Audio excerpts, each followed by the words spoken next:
வணக்கம். நாடுடைய சிவனே போற்றி, நாட்டவர் கொண்டறிவா போற்றி.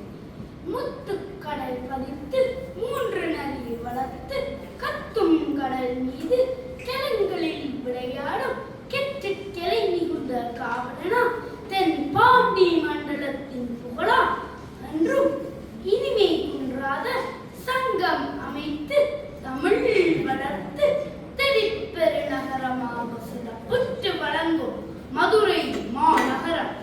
மதுரையில் ஆட்சி நீ ஆட்சி என்று சொல்லும் அளவிற்கு சுந்தரேஸ்வரர் பெருமான்கள் கொண்டு மதுரையின் புகழுக்கு முக்கிய காரணமாக இருப்பது மீனாட்சி சுந்தரேஸ்வரர் கோயிலாகும்.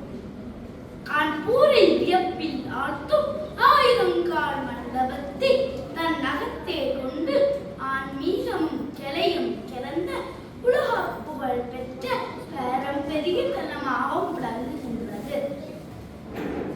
திருவாரவாய், பூலோக கைலாசம், கடம்பவனம், சிவநகரம் என பல்வேறு காரண பெயர்களால் அழைக்கப்படும் இத்தலம் அம்பிகையின் 51 சக்தி பீடங்களில் முதன்மை பெற்று விளங்குவது மட்டுமின்றி சிதம்பரம், காசி, திருக்காலாத்தி வரிசையில் 4வது தலமாகவும் உள்ளது.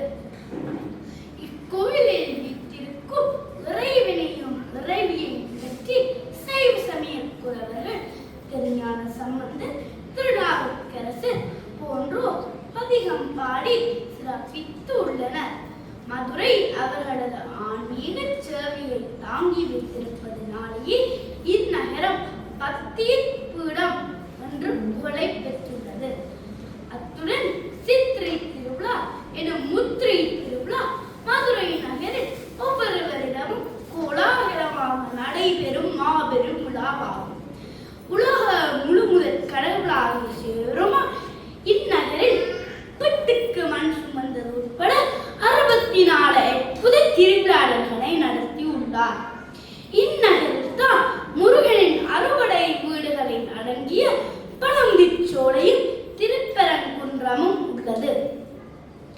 சைவ சமய குரவர்கள் நால்வரில் இளையவரான திருஞான சம்பந்தர் பாண்டி நாட்டின் தலைநகரான மதுரையை ஆண்ட கூழ்பாண்டியன் காலத்தில் சைவ சமயத்தை நிலைநாட்ட மன்னனின் மாதவி மங்கையர்க்கரசியார்னதும் முதலமைச்சர் குலச்சரியார்னதும் வேண்டுகோளுக்கிணங்க மதுரைக்கு எழுந்தருளினார் என்று கூறப்படுகிறது.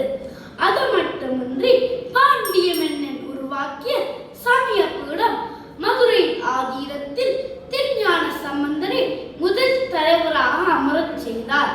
மதுரை மாநகரம் திருக்கோயில்கள், திருவிழாக்கள், இறைவனின் அற்புதங்கள், நாயன்மார்களின் செயல்கள், கலை பக்தி இயக்கங்களால் ஆன்மீகமாக வளர்ச்சி அடைந்துள்ளது.